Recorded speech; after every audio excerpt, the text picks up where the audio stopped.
I've sold my home in the U.S., I've donated much of my belongings, stored a couple last things that I want to keep, and I've returned to the Philippines for the long term after living here earlier this year.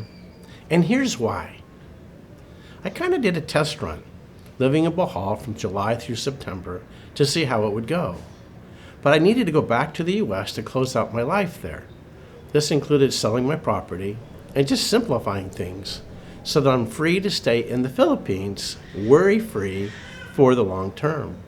Worry-free. Now that's a new concept. I suppose in my case, part of that is really being debt-free, right? I can live a nice life here if I don't have any debt for less than $1,500 a month. I mean, realistically, maybe even $1,200 a month, at least in Bohol. It just really simplifies things if you don't have debt to worry about. Look, I'm not wealthy, but if I'd live within my means, I should be able to stay here probably as long as I want. And I have to say that it feels really good to arrive back in the Philippines, having all of these other things taken care of. But it's just kind of like a weight lifted off of my shoulders, really not having to worry about paying property taxes and all the other expenses that come with owning property in California. I'm ready to start my life here for the long term. I've given much thought to living in the Philippines versus the U.S.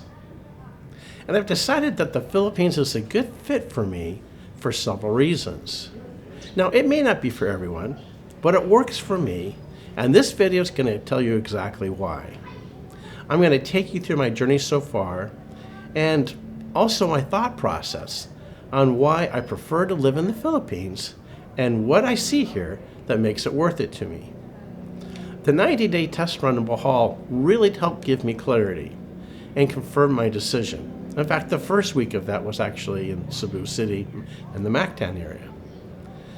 And that also confirmed for me that I wanted to come back over to Bohol. And I'll kind of get into those reasons. You know, now at 62, this is a start of a new chapter that I'm really excited about. And it just feels like I hit the reset button. You know, some of us need to try something new to feel alive again as we get older and finish out careers in our different stage of life. And for me, that's what I'm doing. After visiting immigration here in Bohol, which was actually a very easy and nice place to do that. It's not as crowded as like in Cebu City or Manila. I have a really clear path now to stay here for the next 3 years by renewing extensions on my tourist visa. I had some questions. I need to renew my passport for the U.S. in order for that to happen. I needed a window of time to do that, and I think we got that worked out. So I was originally scheduled to be on a federal jury in L.A., of all things, the first week of February and maybe the second. But I explained to the court that I've moved to the Philippines and I have an ACR card here, alien card registration. And they excused me from the jury duty. So I got that one checked off my list. So I'm starting out the week here with 2 clear wins as Lynn and I were reunited after the last couple of months of being apart. It was fine visiting the U.S. I was there for part of October and for November. And it was great to spend time with my mom especially and my family and some of my closest friends as I close out everything. But the one thing is clear to me, it's so much more expensive to live in California than in the Philippines. It's not really even comparable. California's cost is so much more. You know, you're pretty much forced to work as long as possible in order to afford to stay in California. Now, the interesting thing about that one is there's been a new study that was released. Now, I don't know the validity of it. It keeps being published on Facebook. That's kind of a snapshot. But if it's true, it's something you want to pay attention to. Because it says that the longer you work past 60 years old, the shorter your life expectancy will be. It doesn't make total sense to me, but if it were to be even close to be true, the results are so dramatic that if you work till 67, you are expected to die the same year. I mean, it's craziness. Every year working after 60 dramatically reduces your life expectancy. So if you retire at 55, in their example, you're expected to live all the way to 83. Well, hardly any of us can retire at 55. But it says if you wait till 67, you won't have much time left in your life. And for me, I think that just sucks. You work your whole life to retire and have some freedom and then die? No, that's not my plan. Here's a screenshot of this study. Again, I don't know if it's real, but I just thought it was really interesting. And let's just say it's directionally accurate, right? Maybe not to the nth detail, but just directionally. The longer you work, the sooner you die. Well, it's going to really give you something to think about. At least it is for me. I don't want to retire and die. One thing that stands out to me, though, is my mom is in her 80s, and she's in pretty good health. She's taking care of herself. She eats right. She exercises. And she doesn't drink and that type of thing. And the one thing I noticed is that with all her friends that were couples while I was growing up, right, when I was young, all of the husbands are gone. And just the ladies are all left, every single one of them. Now, the husbands were mostly professionals who worked to the full retirement age of around 65. So this stands out to me because my dad did the opposite. He had the opportunity to take kind of a golden parachute and retire early. They were doing layoffs within the aerospace industry, trying to reduce headcount. And since he was somewhere in his mid to late 50s, they gave him the option to retire early. And though he really wasn't mentally prepared for that, he took it. Well, let's say that my dad was somewhere between 56 and 58 when that happened. Well, he just passed about a year ago at 92. This anecdotal means nothing, but it is the same answer as that study. So thinking about this, thinking about how long to work and how hard it is on you when you're older, so this is one of the reasons that I moved to the Philippines, to enjoy the final years that I have left by simplifying my life, reducing stress, and just try to get a little bit more runway out of it, right? A little more longevity. Now, there are several things about the Philippines that make it work for me, as this is one of the few places where you can set up a life, actually create a life that makes sense for you. You're in control of it, kind of like a life plan. And to me, that has very high value. You have a lot of choice in how you can live your life. In the past, my life was really focused on providing for my family, for my kids, for others, which is typically the case in Western culture, and all the pressure that comes with that, and the expectation of providing a nice home to live in for everybody, and the kids be able to go to good schools and then off to college, and you get that bill too, right? And that's fine when your family is young, and we should expect that and hold to that responsibility. That's part of what we need to do as the guy. But when you finally get a choice later on in life, after they've grown up, it's really nice to be able to choose how you prefer to live your life, including getting rid of vans with diesel engines. But when you finally get a choice later on in life, after your kids have grown up, it's nice to be able to choose how you prefer to live your life and set it up the way you'd like to have for the future. Here's several things to consider on why the Philippines may be a good place for you, depending upon your situation. Now we got music. Wow. Hey, I'm doing my best to get through this video. I've got scooters going by, I've got diesel trucks going by, and now someone's turned on the music in the background. I hope you can hear me okay. I'm going to keep going, but wow, not easy to shoot outside. Anyway, this is the first thing of why it works for me in the Philippines. It's affordable, especially with the exchange rate, which is currently at 59 pesos to the dollar. Now, if you're on a fixed income, like Social Security or a pension, it's going to go much further here, right? The second thing is groceries are less expensive. The two of us spend about, at the most, $80 to $100 a week. And we mostly eat at home because when we go out, though it's less expensive than the US, there's a lot of resorts around here, it can be a little bit pricey, so we try to save money. This week we went grocery shopping. We had 3 full bags of groceries, and it was just $80 US. It would have been easily 3 times that cost back in the US. And I know because I was just there and just did it, right? The next reason is the people here. The Filipinos are really respectful, and they're friendly at all ages. Respect is just part of their culture. Kindness is part of their culture. They have really positive attitudes, no matter the circumstances. It's just how that they're raised here. The next reason, number 3, is, well, A lot of guys come over here to date and marry a Filipina. Filipinas make excellent wives. I can verify that. They're incredible partners over here, and they make great girlfriends. They really maintain a super high standard for their home. There's a couple of things there. First of all, they want that home clean. Filipinas take great pride in a very clean and organized home. They kind of measure against each other what kind of a job they do. They literally evaluate other Filipinas on how they maintain their home as kind of like a way of judging their character. I mean, in their culture, a dirty home or a dirty kitchen is really a sign of poor character. And that's just how their culture works. It's interesting.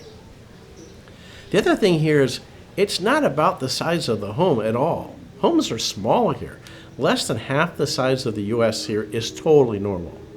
It costs less here to cool a smaller home, and so a lot of people want a smaller home, right? You need to run the aircon. Now, if you ask a Filipina, does she want a big house? She's likely to say, well, why would I want that? You're going to make me clean all of that? To them, it's just an incredible amount of work. It's interesting, different perspective. Most Filipinas love to cook and are total homebodies. They love to care for their husbands, their kids, their family. They take great pride in being a housewife and doing all the work to care for their family. It's like going back into the 50s in the U.S. or something. And over here, that often includes washing clothes by hand. A lot of people don't have washing machines, and there are no dishwashers, which floors me, but everyone washes their dishes by hand. There's a lot more work, but they don't mind it. In our house, Lynn won't even let me help with the dishes. We do the grocery shopping together. We do most everything together. But once those groceries are home, she takes over. She organizes it. She has the refrigerator so organized, I just let her open it. I don't even go in it. It's funny, right? So unless it's one of my favorite meals to cook, like chili or something like that I'm used to cooking from the West, then she does all the cooking. But even when I'm cooking something, like steak or something like that, I mean, that's one of the things I brought from the U.S. And if you come over here, do this. Bring Lowry salt. Bring your steak seasoning. Bring your seasoning packets. They're hard to find over here to get those tastes, right? So if I cook some of that Western food, even if I'm cooking, she's going to stand there right there with me. And she's watching every step of the way so she can learn for herself for the next time. And she learns really quickly. The next reason why the Philippines is interesting for me is meeting expats. They're really an interesting group of people and really diversified. You've got anywhere from truck drivers and longshoremen, UPS drivers to business executives. You've got such a range of people. Now in Panglao here in Bohol, they mostly come from either the US, Canada, UK, France, Germany, Italy, and Australia. Now, there's some Eastern Europeans and some other people mixed in there, some New Zealanders and things like that. But that's the majority of people that I've met. And it's kind of interesting to meet people from other cultures. Now, as far as visitors go, there are plenty of Koreans and Chinese that come here for vacation, as this is kind of their Hawaii. So it's a popular spot here in Panglao for that. Now, the next reason why I think the Philippines is a good fit for me is it's just less stress over here. It's a slower pace of life. It's really not such a rat race like it is back in the U.S. Life moves slower here. And materialism is not a focus. You're not going to be asked by your Filipina to provide all of these things other than her basic needs. For most. There's a few, but for most, right? In fact, it's in their culture, in the Filipino culture, to only buy what you need. Like, they don't get the Costco approach, right? And that's very much respected here, that you are using just the resources that you need. For example, a one-bedroom condo here or an apartment is totally acceptable and normal, and saving money on rent and getting a good deal is considered being smart, right? So they don't understand why we would want big houses and pay for all that. The sixth thing why I think the Philippines is a good fit is that relationships and people's heart and kind of who they are is really important over here. Spending time with family and friends, it just means a lot in this very accepting culture. And because of that, making friends here is easy, especially with the expats. And you can really improve your quality of life if you have a good set of friends, especially if in the US, maybe most of your friends have moved away or moved on, etc. The seventh reason why I feel like the Philippines is a good fit is that you just have more choices of how to spend your time here, right? And so if you decide, I'm going to focus on my health, I'm going to go walk, I'm going to go work out, I'm going to go walk the beach, I'm going to go swim, you're in an environment to do all those things. It's a little warm and humid middle of the day, so you have to manage around that, either go early or later. But other than that, time is yours and you can decide how to live your life. Some people really like to volunteer and do church work or whatever else that they do, help with the teens or anything.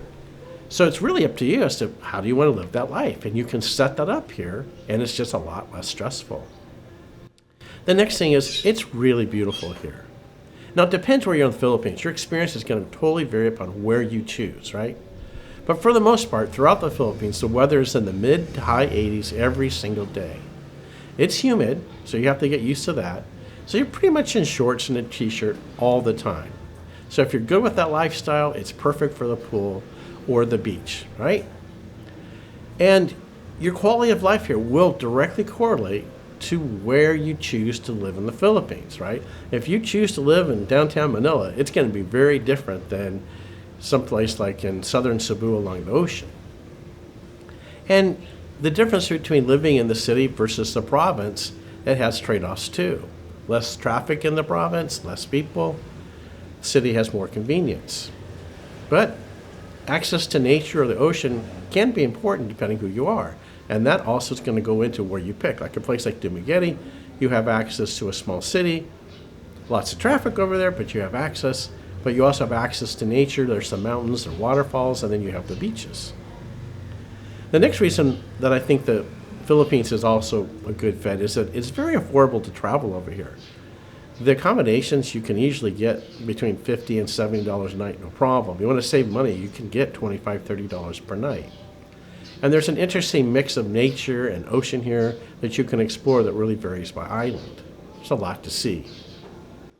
So after being back in the US for the last 2 months, I really thought that the things that I missed there would be more important to me. For example, like there's a really good Mexican restaurant near my mom's house I grew up going to. It's still there 50 years later. And it was great to be there. But it just wasn't that big of a deal. And other than seeing family and friends, really the other things that I thought I was going to miss just really didn't matter to me compared to this new life that I found here in the Philippines. Now for me, Lynn and I are really close. And I really wanted to get back to Lynn. And she wanted to have me come back to her and get back to the life that we had started in Bohol here July through September before I left. And we've made lots of friends here, and I feel like we have a sense of purpose for the kind of life that we want to live here, and we're happy with it, and that's good enough for us. You know, I miss the way that Lynn took care of me in our home. Everything's tidy, everything's organized, she does all the cooking.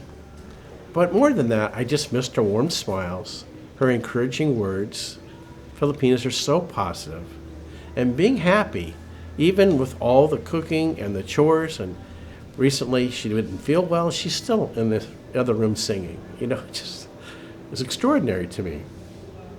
At the same time, as much as Lynn likes to be home and take care of the house and everything, she's always up for an adventure. So if I say, hey, let's go explore this new place, a new restaurant, or there's a new beach I found, or we just found the caves here in Bohol and went and explored that this week, she's totally up for it.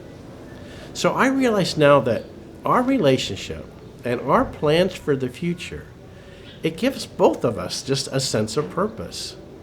For her to take care of me in our home, it's her priority, and she's happy to do it. And that's just harder and harder to find in the West. There's a few that exist, but it's much harder to find. Much easier here is that's the standard. Well, each of us needs to make that choice. Wow, that's quite a bird. Of whether a relationship is right for us moving forward based upon what we've experienced in the past. A lot of us kind of middle-aged, older guys have been burned a bit, divorced and that type of thing, and it's hard to start over, but it can be a good thing here. And for me, I can't imagine a life without Lynn. It's just really fulfilling to have someone with you who is encouraging every step of the way, no matter what you want to do. But like I said, in the Philippines, you have the choice to make the life that works for you. You want to be single over here, you can meet plenty of expats. We stopped by this grill, it's called Roadhouse Grill here in Penguin. It's supposed to have the best hamburger. And there's a bunch of expats. They happen to be Americans, and we don't know each other, but we're all talking. It was really easy to meet people. And the guy invited me back. He said they watch football Monday night and Sunday, and kind of gave me the schedule. Really easy to make friends here if that's what you want to do. Just get out, right?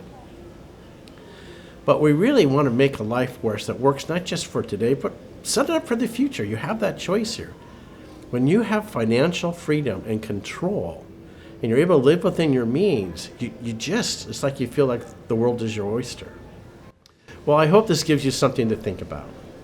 And I just really personally recommend that you be proactive about the type of life that you want to make. And start making those decisions. Start planning on how you can improve your life. Whether that's at home, it's fine. Stay in the U.S. if you're happy there. If you're set up and ready to go, and you've got family and everything works, great, stay there. But if you're not, I'd ask you to give it some thought coming over here and trying it for 90 days. Or someplace else abroad. Go to Mexico, go to Portugal. Those are two hot places. Costa Rica. The point is, set up the future that you'd like to have and try something new, and you might just be happy about it. Well, that's going to do it for this video. I hope you found the video interesting as I reflect upon my time a couple of months back in the U.S. after 90 days, a little longer here in the Philippines, and now preparing to stay here for the long term, and all set up to do so. I hope you decide to come over to the Philippines and check it out to see if it works for you, or I hope you just were proactive in planning the life that you'd like to have. If you have questions or comments on this video, please let me know. I'm just trying to empower you to create a better future for yourself. As we go into the last 1/3 of our life, let's make the most of it and let's be proactive and plan it out. All right, if you've got thoughts, let me know. I try to respond to every comment that people reply from the video, and appreciate you taking your time. Thanks for watching, and I'll see you in the next video. You guys take care.